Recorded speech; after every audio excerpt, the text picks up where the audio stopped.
Can we start, Vinayak, now? Yeah, we can start. Thanks.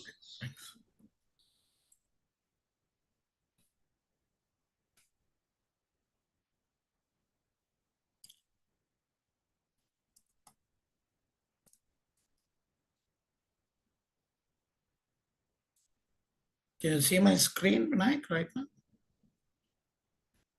Yes, I can see. We can start. Yeah. Okay, great. Good evening, everyone. Thank you for joining on your Saturday evening. I know everyone has got a lot of plans ahead of the weekend, but let's spend some time today in understanding about the opportunities in the pharmaceutical industry, specifically with some areas in pharma domain like clinical trials, pharmacovigilance, data management, business analytics, and some of the other areas we will be talking today. Uh, so let's start with the global, first of all, the information in terms of the size of the industry in India, and what are the global numbers look like. So if you see the globally, the pharmaceutical industry is about $1.48 trillion. So 1.48, and the industry is consistently growing at about 5-6% globally, and by 2030 we will reach about 1.9 trillion. So what does this say? This says that we are in a uh, very exciting industry, very dynamic industry which is not impacted by any major global recessions in the last 4 or 5 years. What we have been hearing and witnessing, the certain industries who have witnessed the recession, like IT industry, for example, has gone through some downside in the last 2 to 3 years. But now we are looking at this industry, pharma and healthcare industry, which continues to grow with the stable numbers.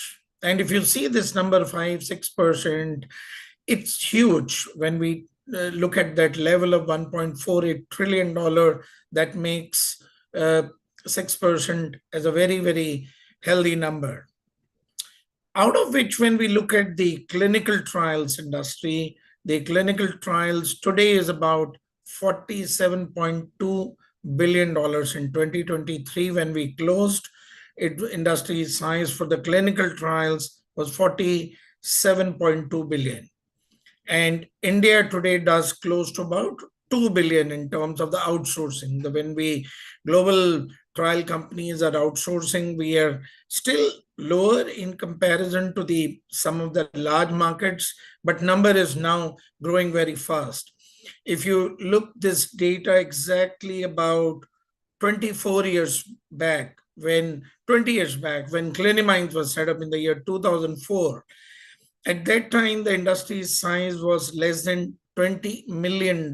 So you can see how exponentially the growth has taken place in the last 20 years, from 20 million to $2 billion, and growing at about 10%, double digit. It's constantly growing. And by 2027, we should be hitting close to about 3.5 billion, and the global numbers will continue to grow at about 73.5 billion. Now, the global pharmaceutical industry invests close to about $280 billion on R&D. So a lot of investment goes into the new drug development. Typically, a drug development takes, for a new drug to come from a lab to market, is close to about 8 to 10 years, bare minimum. And it takes about good $2 billion of investment. $2 billion it takes to bring the drug to the market. And this opens up a lot of different opportunities. Traditionally, if you see, the opportunities were always restricted with the medical. When you talk about the pharmaceutical industry, you were always talking about the job of the medical representative, the job in as a quality control in the manufacturing. Uh, Entry level was if you prepare for the government exam, you may get some government opportunities. So the opportunities were very limited when we talk, at least 15, 20 years back. But in the last about 2 decades, India has grown substantially in the pharmaceutical industry. And we are talking today about the new age uh, opportunities. So when we talk about the drug development, it doesn't start with the clinical trials. It starts with the idea. Idea is if the new a company, a pharmaceutical company, would like to develop a new drug, how does it go about it? How the company makes the decision that we are going to be investing our next $2 billion or $4 billion available, in which drug we are going to invest. So this is a very scientific process of identifying the new molecule. It's not that we just go to the thousands and thousands of molecule libraries are there. We just don't identify the molecules and go and invest. We have to first identify in which therapeutic areas we are going to invest. Within the therapeutic areas, like let's take cancer, for example. I'm an oncology company, I'm a cancer company, and I want to invest in the new cancer drug. How do I make the decision? This decision has to be very scientific in nature. It should make business sense also. We are investing money into the new drug development only because we have to bring the new drug to the market, so that, as a company, our business objective, apart from the scientific and the social objective, our business objective is also fulfilled.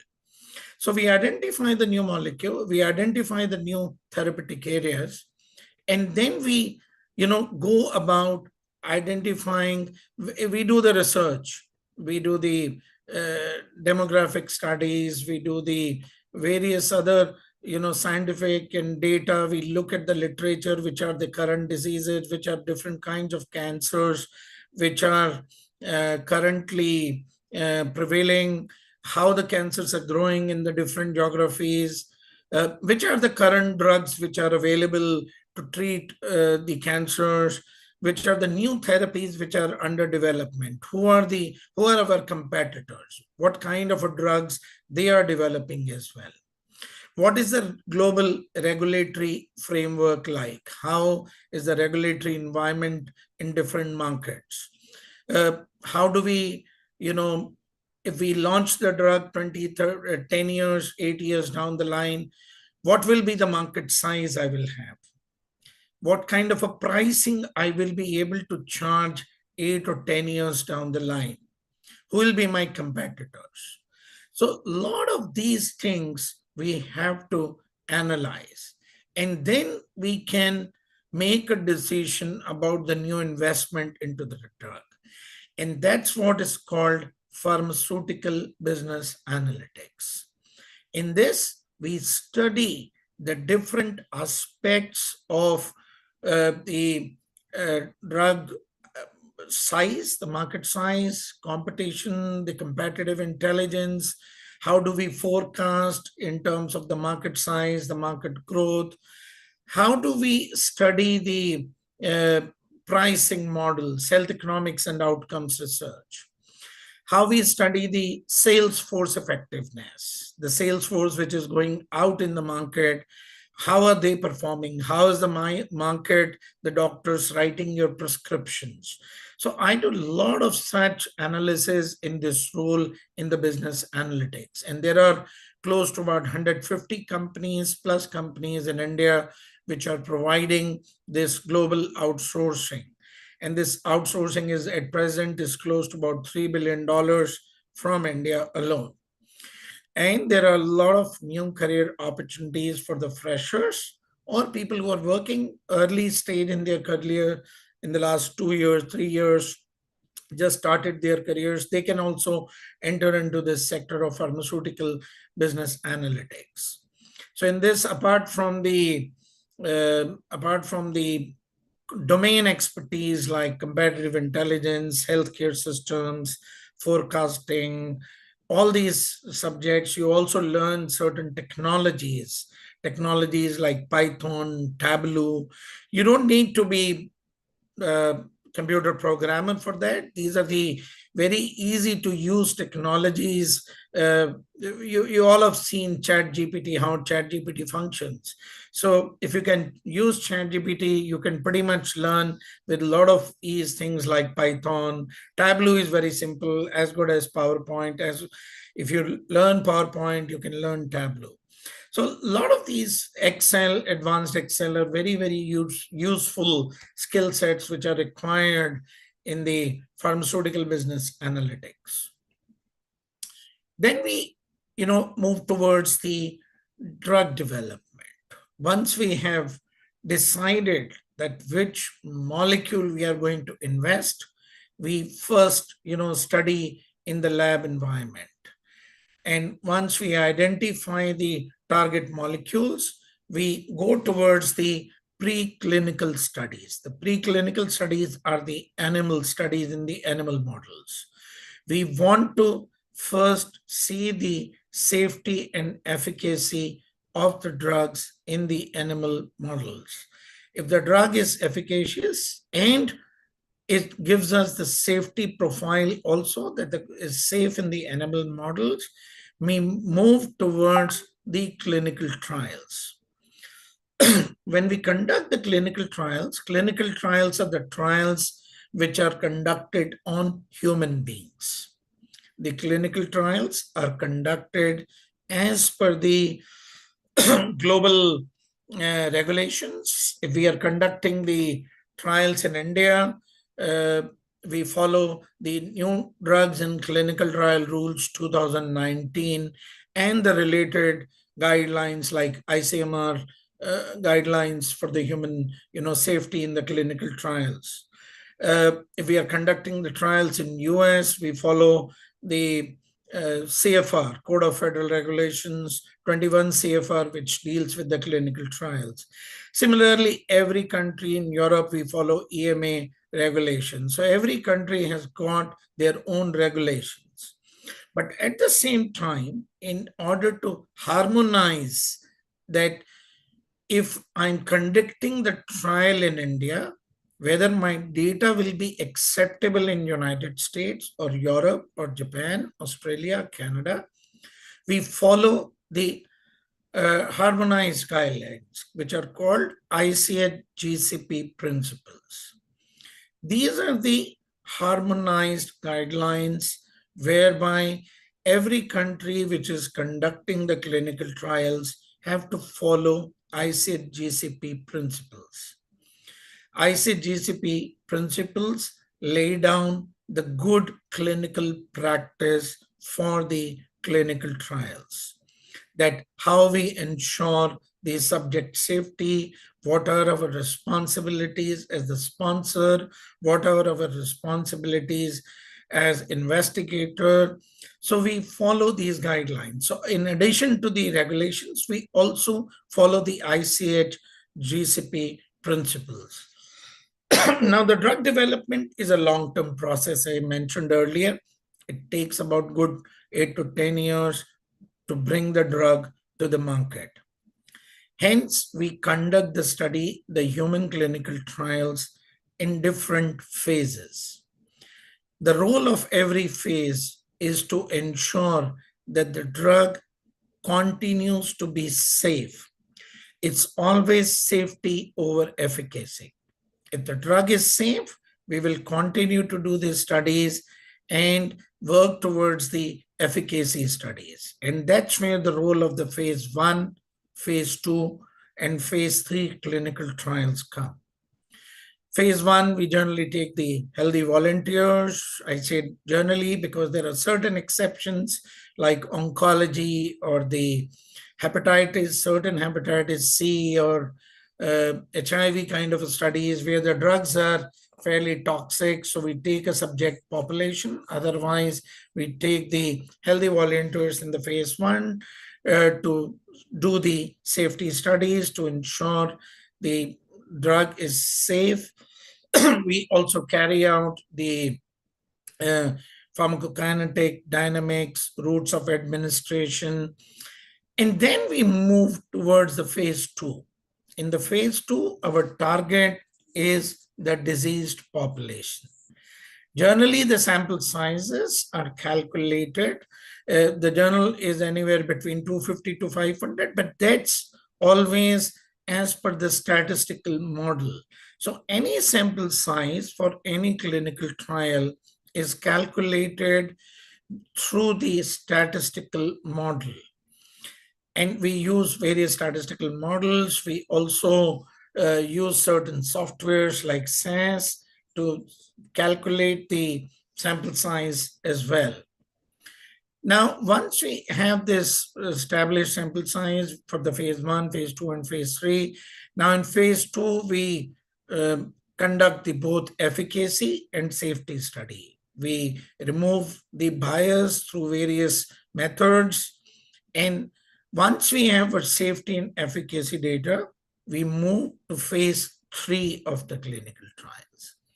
It's a larger phase where thousands of patients, different countries, different population groups, different genetic groups in Africa, in India, in Hispanic population, in Chinese Mandarin population. So you will carry out the studies in different population groups, and you want to see the safety and efficacy of the drug in different population groups. Now, conducting this is larger sort of a time frame, phase 3. And once we have the phase 3 data, we move towards the authorization application, marketing authorized application, which means a pharmaceutical company will apply for the marketing authorization in the respective country or countries for allowing them to, requesting regulators to allow the marketing of the drug. Now they submit all the data from the previous studies, from the lab studies, animal preclinical studies, phase 1, phase 2, phase 3. All this data, along with the results in the clinical trial reports, statistical justification, everything is submitted to the regulator in the form of a new drug application and request regulator to allow the marketing of the drug.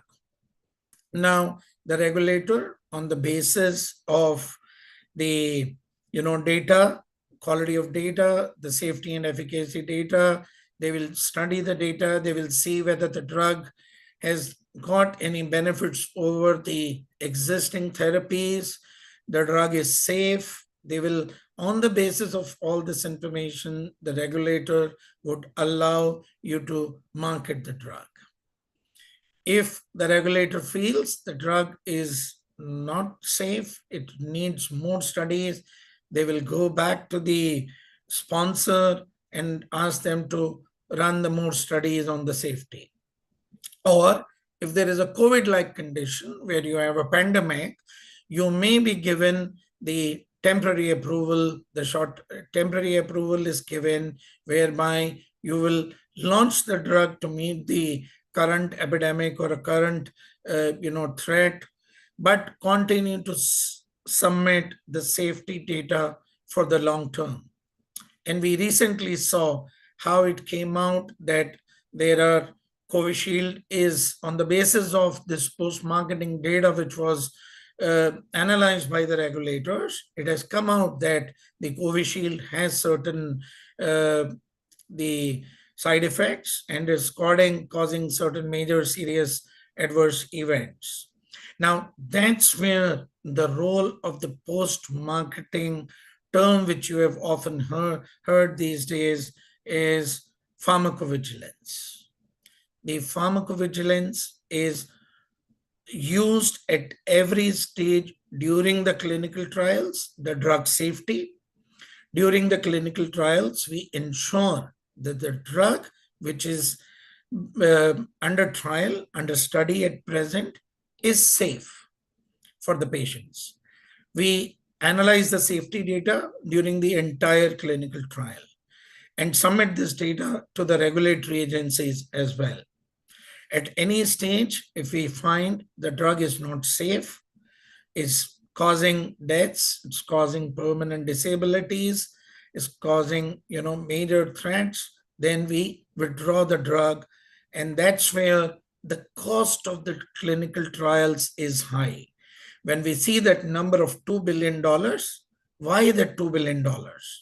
Because a lot of drug fails at different stages and you have to reinvest into the drug. So that's where the cost goes up. So you have to withdraw the drug, and all this happens due to clinical trial, due to the pharmacovigilance which we are running during clinical trials.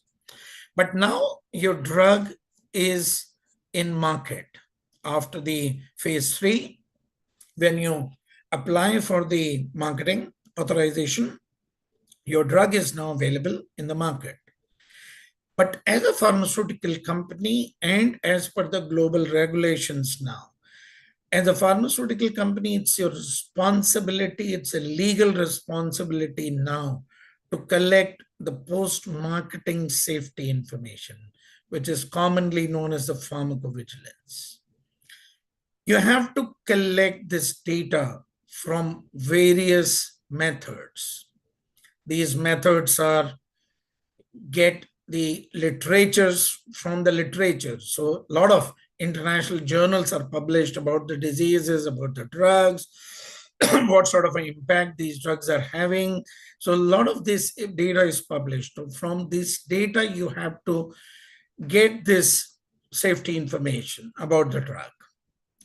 Using medical representatives will collect this safety information from the doctors, because when any serious adverse event happens, you have to, you normally report it to your doctor. You should report it to your doctor always as the practice, as a patient, and the doctor will report it either to the regulator. In India, we have a program called Pharmacovigilance, PVPI, Pharmacovigilance Program of India.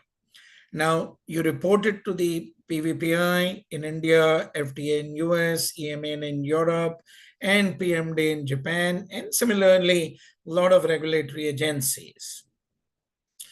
You have to collect this data through doctors. Even the patients can now submit this data directly to the regulatory agencies or to the pharmaceutical companies. You must have seen sometimes on the package inserts, when you take out the medicine or you see the bottle of the drug, you see the package where you find that they've given the helpline number, they've given the email ID, the pharma companies. You can report any events, serious adverse events there. You can report it to your doctor. You can report it to the regulatory agency, PVPI in India directly. So there are a lot of methods the companies are now, through their social media handles, through Instagram, through Facebook, through LinkedIn, at every possible place today, company has to look for safety information, because it is the legal responsibility of the pharmaceutical company. And this is generating a lot of new opportunities for our life sciences graduates, of our pharma graduates, especially pharma, BDS, BMS, MBBS students. A lot of opportunities in the pharmacovigilance domain are emerging now. India is a very large hub, and we currently contribute about 15 to 20% of the global outsourcing. The global outsourcing at present is about $7 billion, and we are currently, India is about $1 billion of outsourcing is coming to India, which translates into more than 30,000 people, 35,000 people already working, and another 3,000 to 4,000 new jobs are created in pharmacovigilance. Now, pharmacovigilance, why the jobs are coming to India? Because both in clinical trials and pharmacovigilance, because of our workforce, quality of workforce, the price arbitrage, the comparatively the costs are lower in India in comparison to Europe and US. But also India has developed a lot of capabilities in the last 2 decades. If you see since 2004 or 2005, India has developed a lot of capability in this domain. And today, when you see the Indian professionals, they are doing extremely well globally, not just in India. You go to any pharmaceutical company, research company today in United States or in Europe or in Japan, you'll find Indian professionals. I was one of such. I was in US, spent time there, and ran a company, a CRO in US. So a lot of Indians are today running these businesses globally. Now, pharmacovigilance, clinical trials is two. Third area within this domain is clinical data management. The clinical data management is a very integral part of clinical trials. Now, these are the folks who deal with the IT side of the clinical trials. Doesn't mean only programming jobs. Probably the 5 to 10% jobs are heavily programming based jobs, but 90% plus jobs are non-programming jobs. So the role of the clinical data management team is when the clinical, and they are involved from the word go. So as soon as you start planning the clinical trial, they are involved. The clinical data management teams are involved. They're involved into the designing the study. When the study is being designed, they're involved into the CRF design. They're involved into the collection of the data. They collect the data entry is done. Then to check the quality of data. So they clean up this data, because any mistake in clinical data management stage can cause disaster in terms of the wrong drug, wrong information, wrong medical information, wrong diagnostic data, wrong blood parameters. Anything can cause disaster. So it's a very critical role. So data cleanup, validate this data. We need to validate, we need to ensure data is absolutely accurate. Then the quality control teams take over. The quality control teams ensure the data quality which is coming is high of highest standards. Then comes the data log. The data is logged, the data is then analyzed, data is reported to the statistical analysis team, which will then eventually do the analysis. And then the documentation, data traceability issues, they ensure that the complete process has got the complete quality assurance documentation is in place, and we are able to trace the data to the last digit.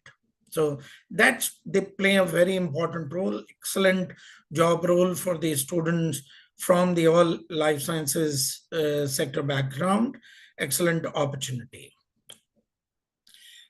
Some of the other areas today, we'll leave a lot of time for question answer session. So I won't cover all the various aspects, but I'll cover some more important areas. Another important area, which is for the life sciences or pharmacy students, is the regulatory affairs. The drug regulatory affairs plays a very important role in end-to-end into the pharmaceutical industry. The pharma industry, unlike many industries, is heavily regulated. From every point, every stage you're involved into the drug, whether it's a preclinical stage or the clinical trials, we have laws and regulations to control preclinical and clinical both. We have proper regulations in India, new drugs and clinical trial rules. You cannot run the clinical trials without following the regulations. Then drug manufacturing. Once the drug comes at the manufacturing stage, it's regulated, highly regulated. We need to follow several practices, good manufacturing practices, good lab practices. Complete quality practices are integral part of the drug manufacturing process. So GMP is a very critical area. So we need to follow guidelines. We market the drug transportation, packaging, everything is regulation. We market the drug now, heavily regulated. We have to follow guidelines, regulations, advertising and marketing, heavily regulated today by the government. You cannot just advertise or run the marketing campaigns. You cannot pay bribes to the doctors. You cannot pay any money or incentivize to the doctors. Everything is regulated. You want to export the drug. You want to market your drug in Russia, in US, Europe, Japan, any country, Mexico, Brazil. You need to follow regulations, not just of India, but of those countries as well. So there are, every country has got their own regulations, largely getting harmonized now, but there are certain groups of countries have different set of regulations. So you need to follow regulations. You need to prepare dossiers. You need to prepare common technical documents related with those countries. So regulations at every stage. Hence, very critical opportunity for the life sciences and the pharma professionals. A lot of good opportunities for you in this domain.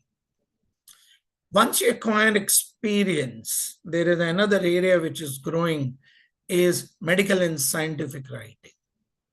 Very interesting area. You need good skill sets at several levels.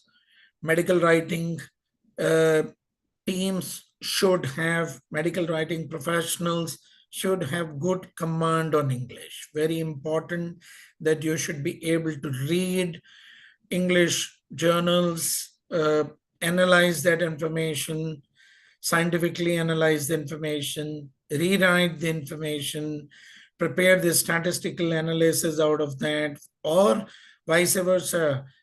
From the statistic analysis, you should be able to write the reports, journals for the journals, articles for the journals, literature, writing the publication for the pharmaceutical industry, presentations, posters, medical doctor related information, patient education information. There's a lot of areas, regulatory writing like common technical documents. So a lot of areas where the medical writing professionals are involved. Once you acquire 2-3 years experience into any of these areas, what we spoke just now, you can explore the medical writing career as well. Now, another big area which has emerged in the last few years, and post-COVID specifically, India has made the name globally, is the medical devices. And today, India is slowly attaining a good leadership position in medical devices domain. Medical devices, like other areas we have discussed, is a large opportunity where India is playing important role into the different diagnostics, treatment devices, artificial intelligence-based devices. And to the tune now, in order to meet this objective to become a global leader, we also have revised our medical devices regulation, MDR, in India. So we have a new medical device regulation, which puts us now at par with any global regulation. And our regulation is today aligned with the EU MDR, which is the European Union Medical Device Regulation, which is the main today baseline regulations for a lot of countries. And India has today aligned their regulations in line with the EU MDR as well. All these sector offer, good opportunities. You can begin your career in clinical trial as the clinical trial coordinator, clinical research coordinator. You can begin your career as a clinical trial associate, clinical trial assistant, and then you can move in that value chain. You can become a clinical research associate, project manager, leads, and then you can go right up to the president level. If you have capability, if you're willing to learn, you can grow as high as any position. Doesn't stop today. A lot of CEOs, if you see in India, or the vice president, president level people you see, they all started their career at a fairly starting level. And over the years, they have grown. No one becomes vice president, president straight away. You need a lot of effort, a lot of hard work, ethical work, consistent work, work in the companies for a certain amount of years before you take a jump. So a lot of opportunities in clinical trials. The same happens in clinical data management as well. So start with the clinical data management associate level, team lead level, quality control, and thereon you can become a full-fledged clinical data manager few years down the line if you continue to work with diligence, learn the technologies, learn the software as well, you will grow. The other areas like pharmacovigilance, drug safety associate, senior drug safety associate, quality associate, QA role, QC role, team lead, become a managerial level, and then continue to grow. There is in all these sectors, what I've just named now, clinical trial, clinical data management, pharmacovigilance, have got long-term career opportunities. You have career for next 25, 30 years. You will continue to grow into the various positions, continue to improve your salaries substantially, stick to sector, acquire new skill sets. Pharma business analytics, again, an area where a lot of good opportunities you start your career as a trainee business analyst, junior business analyst, senior business analyst, associate consultant role, and their onwards. Continue to grow on various opportunity. And the same is applicable in the areas of medical devices, regulatory affairs as well. So we have discussed pretty much in the previous slide that what kind of opportunities are there. So you need to learn a lot of skill sets. So you have done your BPharm, MPharm, MSc, BSc, Biotech, BDS, BMH, BMS, MBBS, nursing qualification. But in order to work in this industry, you need to acquire certain skills, and that's where the growth will come. Once you acquire the skills, you'll be able to enter into the industry in the right suitable job role as per your tertiary qualification, whatever that qualification is. Select the program carefully because all programs for different qualifications are different. One should not fall into the trap of, if one of your friend who is MSc is doing some course and your BPharm, don't copy. Or if your BPharm friend is doing pharmacovigilance, your MSc or a BSc, don't copy that you have to do pharmacovigilance again.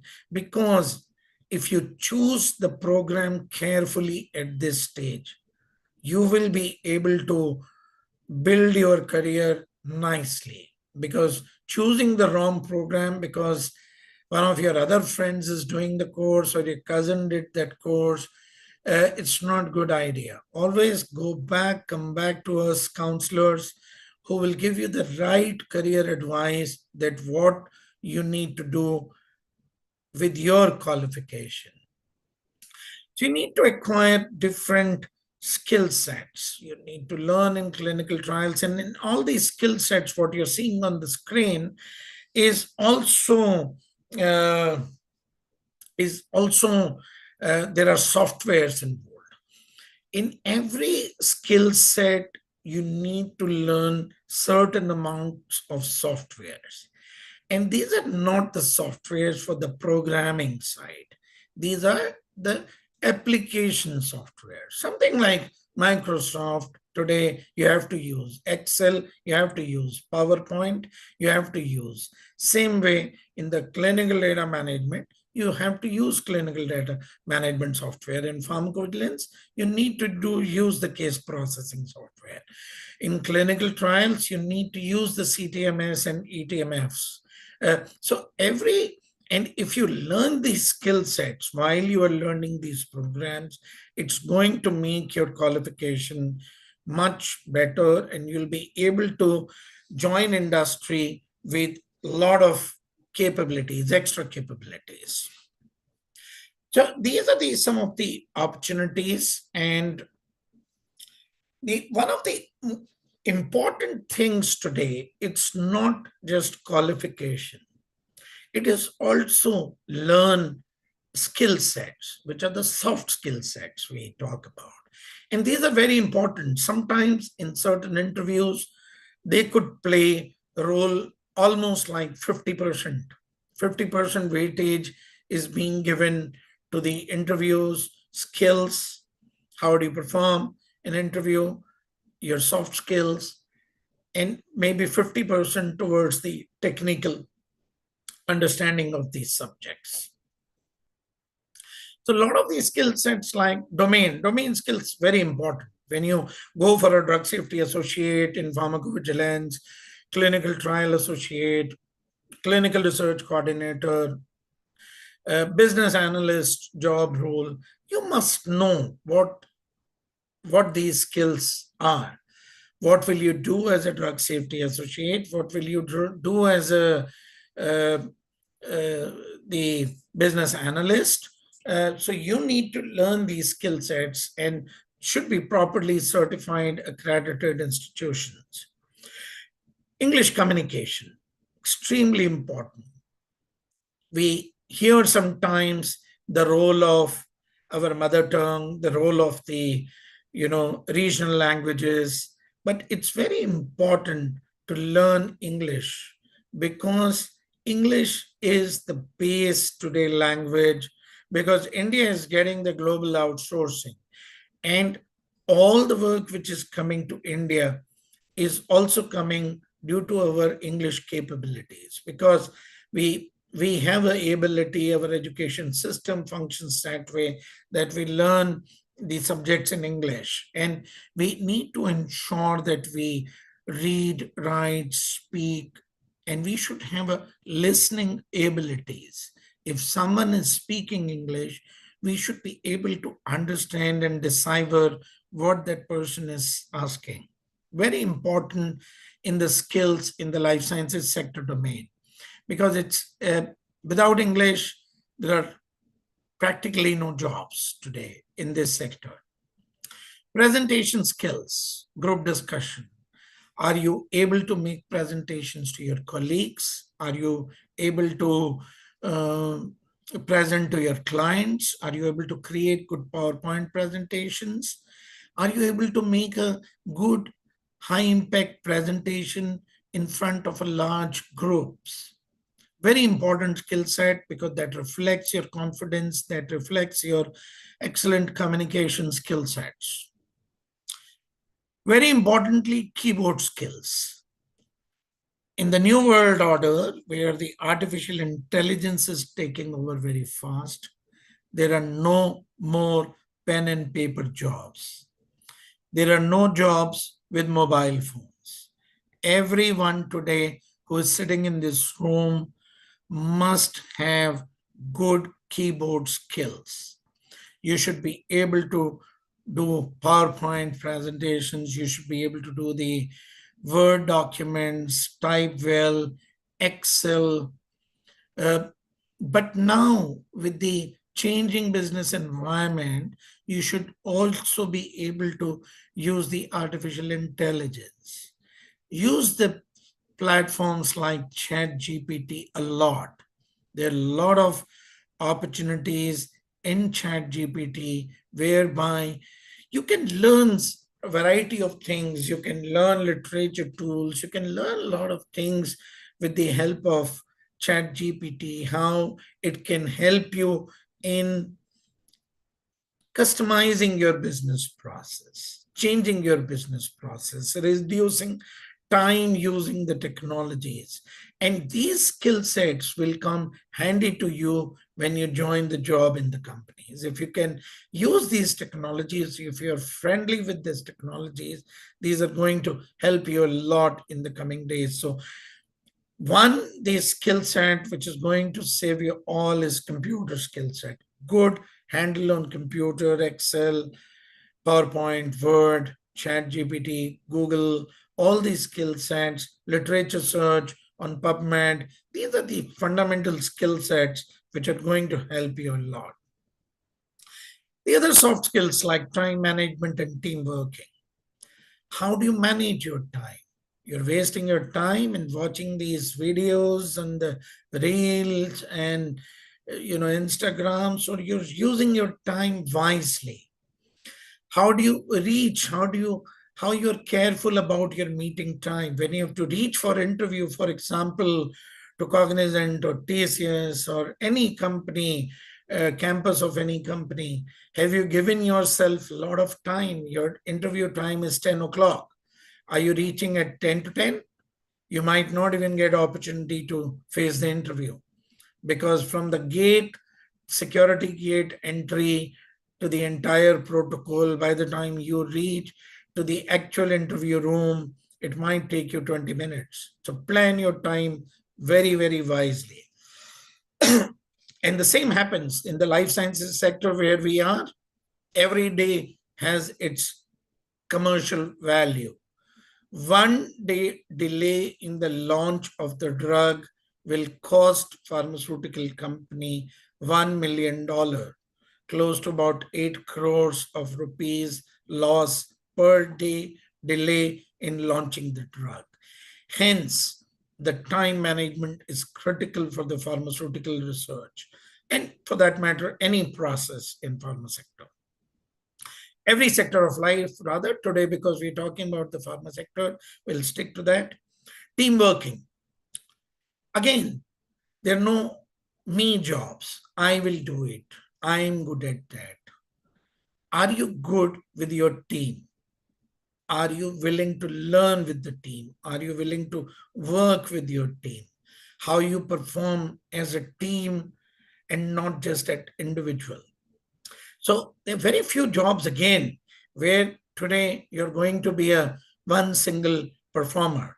You need to have a team today. So pharma industry, the clinical research, the pharmacovigilance, the analytics, SaaS, data management, medical writing, you're part of the larger global teams. So you should have ability to work with larger teams and not reflect as an individual worker.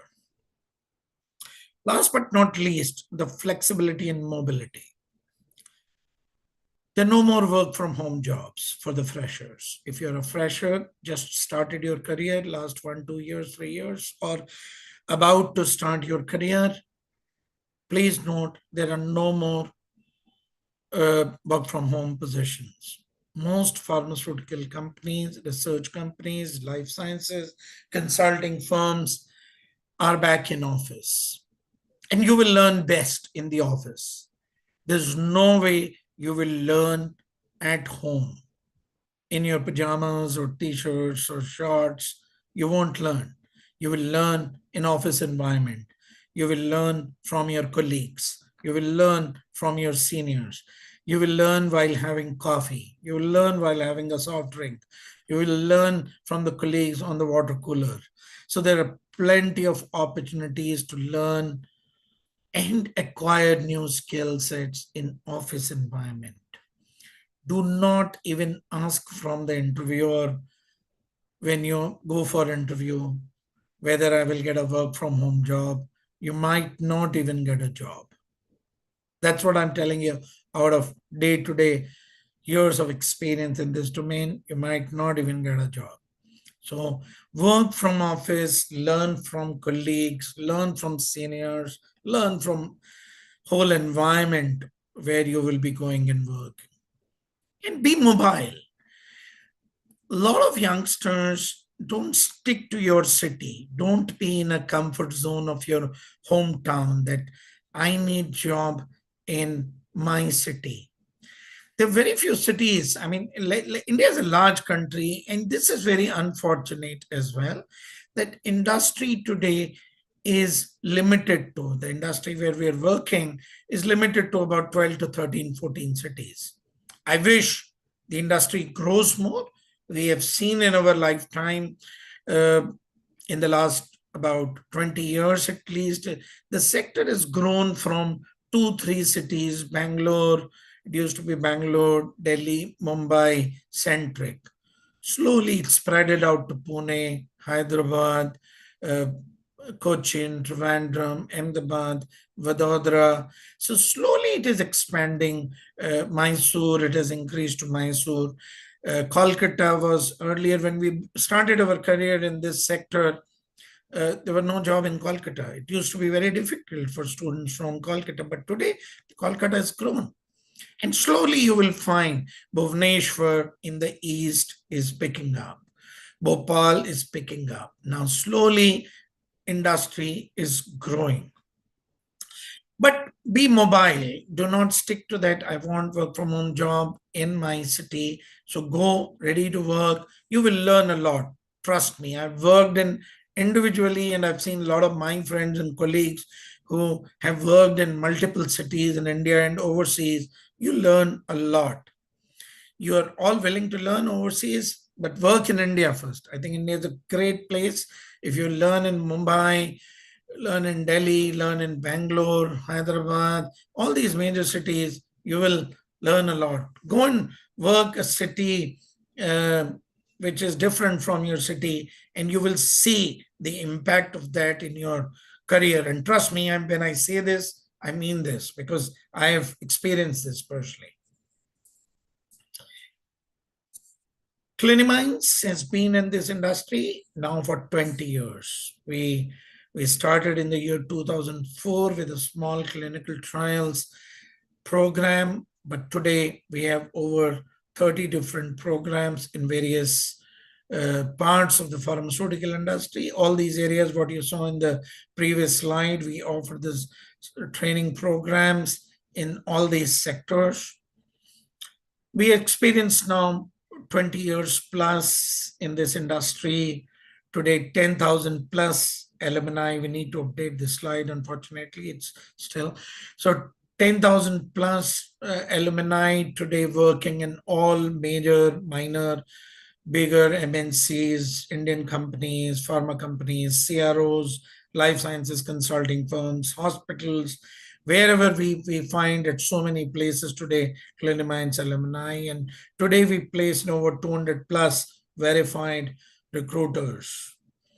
We provide excellent placement support. Now, placement support involves a lot of activities. We help you in CV writing.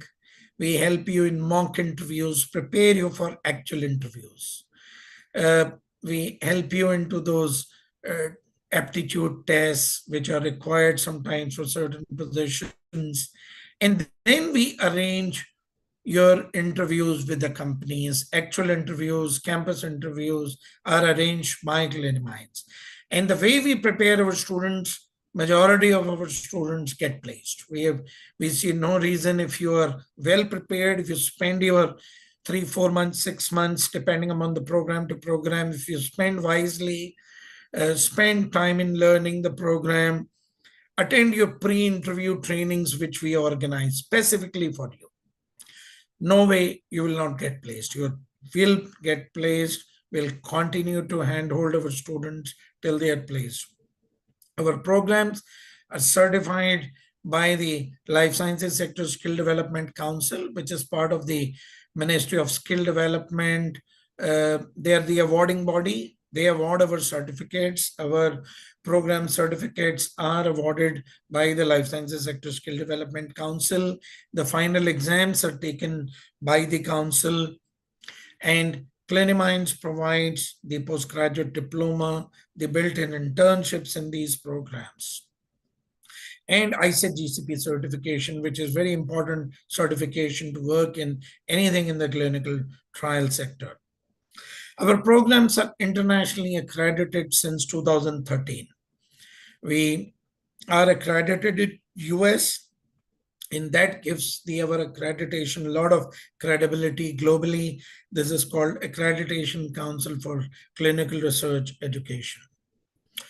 Our programs are run by full-time senior faculty. For all the subjects, what you've seen there, we have full-time industry experienced trainers. All these experienced trainers come with 10, 15, 16, 18 years of experience in different areas, in clinical trials, in data management, regulatory, business analytics, all the subjects what you saw there. We have full-time trainers available with us. We also request the industry experts from time to time who come and speak to you on different specialized topics, but we are not dependent on visiting faculty. We have full-time trainers, so which means every time the faculty is available to you. The high quality content in the e-learning platform. All our programs have got books, ebooks, presentations, notes, audio video recordings. All our sessions are run live like this on GoToMeeting, on these Teams or Zoom platform, Google Meet platform. We run these live programs. All the sessions are audio video recorded. You do not need any more classroom training. When you're learning in this industry, there are no chemistry labs, there are no wet labs required. All this requires is your computer. Your computer is today is your biggest classroom. It's your access to softwares we use is given through your computer. So all this today, the learning technology is becoming much better. It saves you a lot of cost. It saves you time. If you're living not in any of the major cities, if you come to the Delhi or Bombay or Hyderabad, Bangalore, or any other city, you will spend a lot of costs on hostels, traveling cost. But today your learning is from your home. These are the live lectures. The advantage with the live e-learning programs that we are able to audio video record all the sessions. Every session is audio video recorded, and within few hours you get access to that audio video recording. If you have missed the session by any chance due to any preoccupation, due to any emergencies, you will be able to access all the audio video recordings, and all these audio video recordings are available to you for at least 1 year. So a lot of ebooks, content, interactive content, multiple choice questions, practice tests, everything is available on this e-learning platform. Integrated software trainings for, as I mentioned earlier, in clinical trials, data management, analytics, SAS, pharmacovigilance. All these subjects require certain softwares. All these softwares are trained. You are trained using these solutions. You will get practice access. If you are in any city in India or overseas, you will get access to this software. We have promoted, the organization promoted along with me by a lot of other experts. We set up this organization in the year 2004, coming from the global experience in clinical research industry. And today our team includes all the top experts from the industry. What we teach today is not theory. All the training is designed as per the job roles. So if you have we teach you clinical trials, we ensure that you get full training to become a clinical research coordinator, CRA, CTA roles, so that when you go to the interview, you are fully ready for that job role. Role as a drug safety associate. So all training programs are fully, embedded with the different job roles. As a business analyst, what you're going to do in business analytics company or in pharma company, you will learn exactly that role here. The last but not least, our programs are run by the advisory board. We have a very senior level industry advisory board from all the domains, what I mentioned in my first slide. From all these sectors, we have experts as a senior advisor on our board, and they keep guiding us on constantly changing regulatory environment, constantly changing technology domain, and everything around us. The industry is very dynamic, and we ensure that we learn from the top experts. These are our numbers. You can note down these numbers, take a snap. You'll also reach out to you. We will open the chat windows. You can put your email IDs there, or you can reach out to us on the WhatsApp on these both numbers. I will stop my presentation here, and you can always come to the cliniminds.com website. Just send all your email IDs to us, and we will get back to you.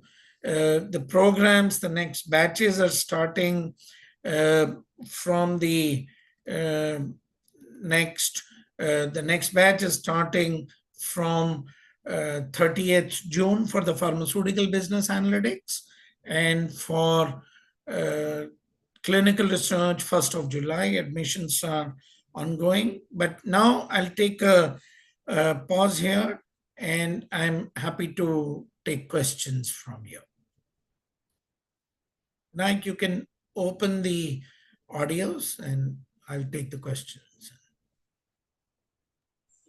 So for questions, you can write on the chat window or unmute yourself. Now your feature for unmuting yourself will be working. You can unmute and ask your questions or put it on the chat window.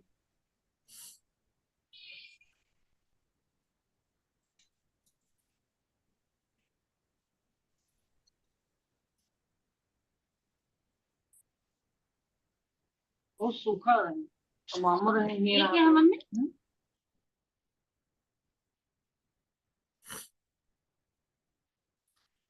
If anyone has questions, please feel free to ask, whether it's related with